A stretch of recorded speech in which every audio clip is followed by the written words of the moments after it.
ये जो प्रोजेक्ट है हिमाचल प्रदेश गवर्नमेंट का एक अनोखा प्रोजेक्ट था, क्योंकि हमारे माननीय मुख्यमंत्री जी जो हैं वो ऐसे परिवेश में पैदा हुए और जिस धर्म में रहे हैं वहाँ देवी देवताओं का एक स्थान है। और क्योंकि हिमाचल जो है वैसे भी देवी देवताओं के स्थान से मशहूर है, जाना जाता है। शिवरात्रि फेयर जो है इंटरनेशनल शिवरात्रि फेयर होता है, जहाँ पे हिमाचल डिस्ट्रिक्ट से रिमोट एरिया से कम जो 220 से 225 देवी देवता जो हैं यहाँ इकट्ठे होते हैं और उनको ठहरने की एक प्रॉपर व्यवस्था करने के लिए और एक स्थान चाहिए था, एक जगह चाहिए थी।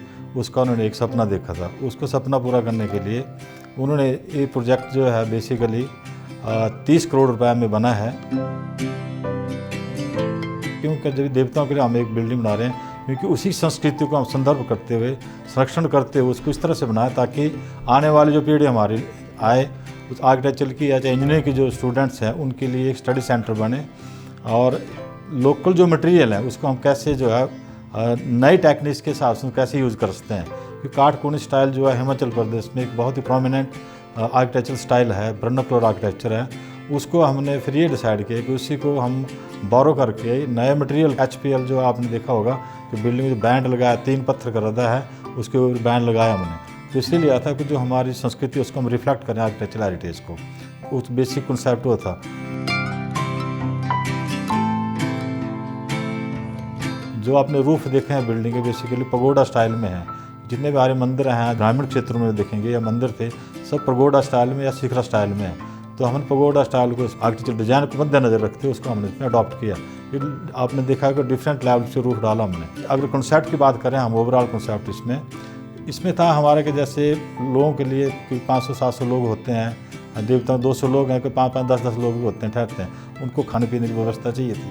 तो बिल्डिंग के विदिन जो बेसिकली हमने फेजिंग की है या स्पेस यूटिलाइजेशन की उस तरह से की है ताकि जो मैक्सिमम जो फ्लो है उनका जो है लोअर लेवल पे रखा हमने डाइनिंग स्पेसेस जैसे। इनमें हम 2 तरह के किचन में हमने प्रोवाइड किए हैं। एक तो है जो लोकल जैसे हम बोलते हैं बुलटोई से बनाते हैं खाना लकड़ी के साथ, वो अलग सिस्टम में रखा है। और एक मॉडुलर किचन भी रखा है ताकि अगर जैसे और कोई एक्टिविटीज़ होती हैं, कल्चरल एक्टिविटीज़ होती हैं या रिलीजियस एक्टिविटीज़ होती हैं या मान लिया कोई मैरिज वगैरह विकल्प होते हैं तो उनके लिए प्रॉपर हमने एक अलग 600 बंदों के लिए किचन का प्रावधान रखा हमने इसमें। डाइनिंग का प्रावधान भी है। और जब देवलू आते हैं, देवता आते हैं, उनके साथ जो है उनकी प्रीशियस आइटम्स होते हैं, पालकी हैं और कई चीज़ें होती हैं उनकी, उनको स्टोर करने के लिए भी हमने एक स्टोर बनाया है ताकि वहाँ उनको रखा जा सके प्रॉपरली।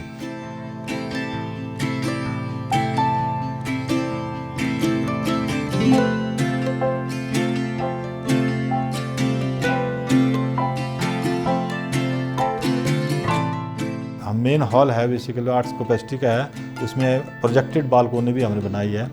और उसके पीछे जो ब्लॉक आप देखें 6 स्टोरी जो टावर बना है पगोडा स्टाइल में, वो 6 स्टोरी स्ट्रक्चर है। और उसमें भी हमने जो हिमाचल प्रदेश में खास करके मंडी में क्या होता था, पहले जो घर होते थे वो सेंट्रल कोर्ट यार्ड पानी के ऊपर होते थे, उसको भी हमने वहाँ से लेकर के ताकि जो है ऊपर जो स्टेज है, स्टेज के ऊपर दोबारा एकोमोडेशन बनाना वो एक बिग चैलेंज था हमारे लिए, उसको हमने बनाया।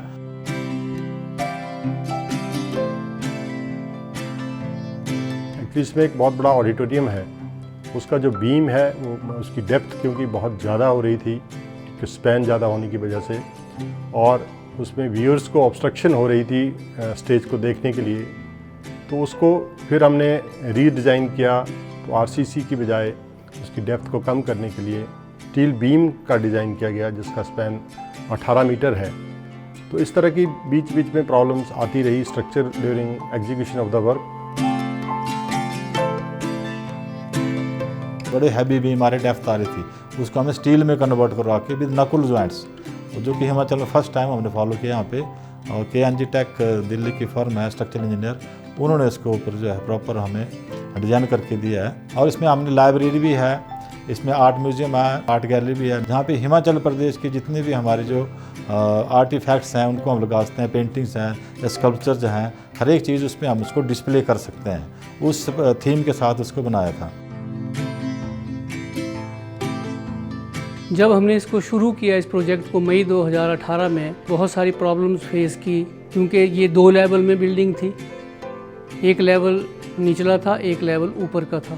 तो उस वक्त इसकी फुटिंग जिसके ऊपर जो है पूरा स्ट्रक्चर खड़ा होता है, पूरे पिलर बनते हैं, उनको कंस्ट्रक्ट करने में बहुत ज़्यादा प्रॉब्लम्स आई। हमें ड्राइंग का, डिज़ाइन का, क्वालिटी का ध्यान रखते हुए अपनी प्रोग्रेस का भी ध्यान रखना था। तो इन सभी चीज़ों को साथ मिला करके हमने काम किया।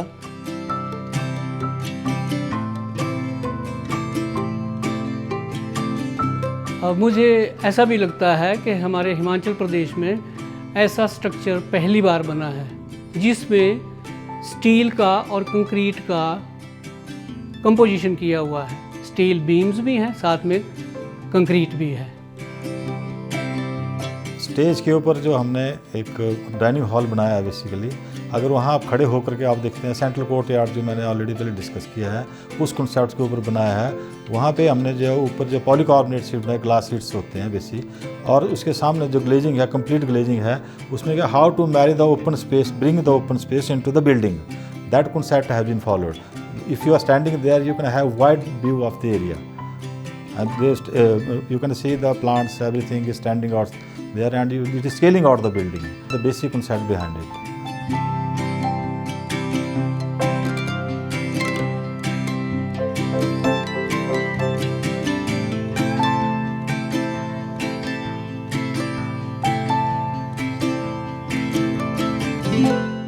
चैलेंज जो हमें इसमें आया था सबसे बड़ा, फर्स्ट ऑफ ऑल तो हमारा मटेरियल का था। जो मटेरियल था वो बहुत एम्पल अमाउंट में अवेलेबल नहीं था, तो इसके लिए हमें 2-3 सोर्स से कांटेक्ट करना पड़ा, और एक टाइम ऐसा आ गया था कि वो 2-3 सोर्स भी हमारी डिमांड फुलफिल नहीं कर पा रहे थे। उसके बाद फिर हमने खुद अपने कुछ लेबर्स और कुछ मैसन्स को बिठाया और उन्होंने से ये स्टोन हमने बनवाया। दूसरा चैलेंज जो इसमें एक आता था, वो सबसे बड़ा चैलेंज तो यह था, जब इस कंस्ट्रक्शन के दौरान जब भी इसका लेइंग होता था तो 3rd कोर्स से ज़्यादा हम एक दिन में इसको ले नहीं कर पाते। अगर आप 3 कोर्स से ज़्यादा इसको एक दिन में ले करोगे तो ये मशीनरी जो है गिर जाती है। सेकंड, जो इसमें एक वुडिश टच दिया है, this is called HPL board, high pressure laminated board, जिसको इसकी एवरी 3rd कोर्स के बाद इसके बीच में इसको इंसर्ट किया गया है ताकि ये आपको एक वुडिश टच, वुडिश लुक दे। जो इस बिल्डिंग का आइकनिक थिंग जो है वो एक कॉम्पोजिट स्ट्रक्चर है, जो एक कॉम्बिनेशन होता है स्ट्रक्चरल स्टील और RCC का, जो हमारी बिल्डिंग के दोनों राइट साइड और लेफ्ट साइड है। इन दोनों एरियाज़ को हर फ्लोर पे जो कनेक्ट किया है, there is a connecting bridge, जो एक RCC की जगह एक स्ट्रक्चरल स्टील से बना हुआ ब्रिज है। Sustainability is concerned, if you see the outer side, we have used the local material, stone basically. It is available in the Rivalsar, which is 25 kilometers from here. So that material has been, it is a maintenance free, and the building will sustain itself because HPL is also such material that does not require any maintenance. And the roof is also pre-painted sheet roofing we have adopted, provided, so that is also non-maintenance material. We have tried our level best that no maintenance is required in outside to sustain the building.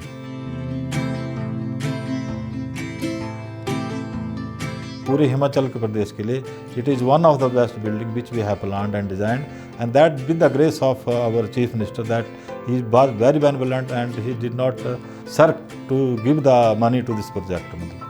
It was given in advance. He wanted that it should be one of the best building in Himachal Pradesh.